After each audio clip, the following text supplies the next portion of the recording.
INFP. Growing up in abusive households. What it feels like.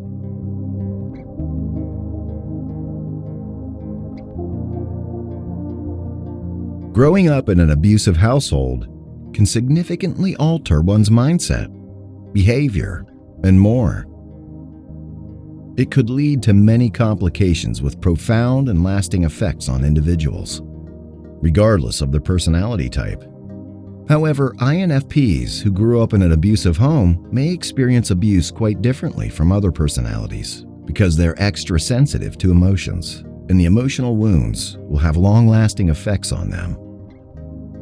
It'll also be challenging because they find it hard to conform, so they may suffer more punishments from their abusers.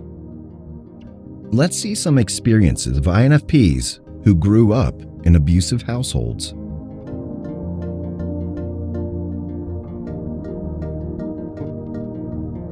1. Always in emotional turmoil.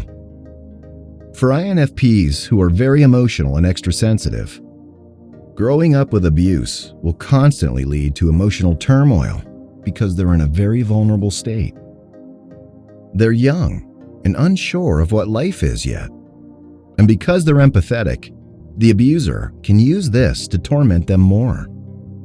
Constant abuse will put a lot of emotional strain on them.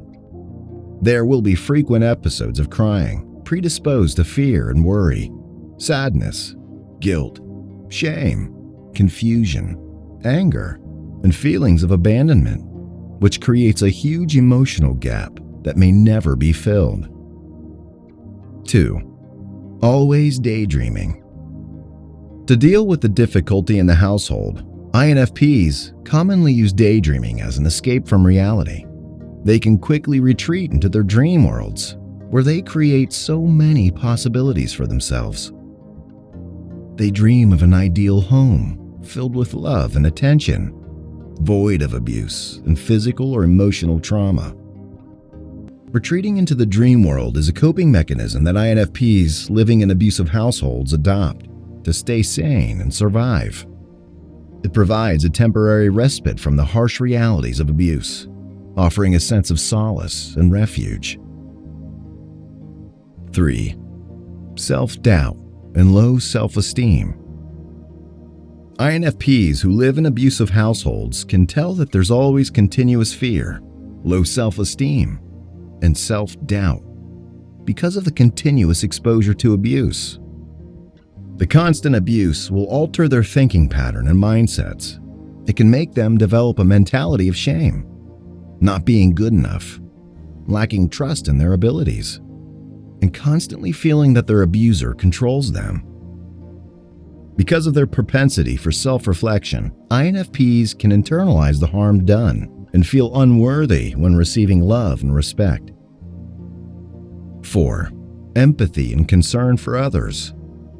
The fascinating thing is that even when INFPs are vulnerable to their hardships and deal with the huge burden of abuse, they still have the heart to show empathy.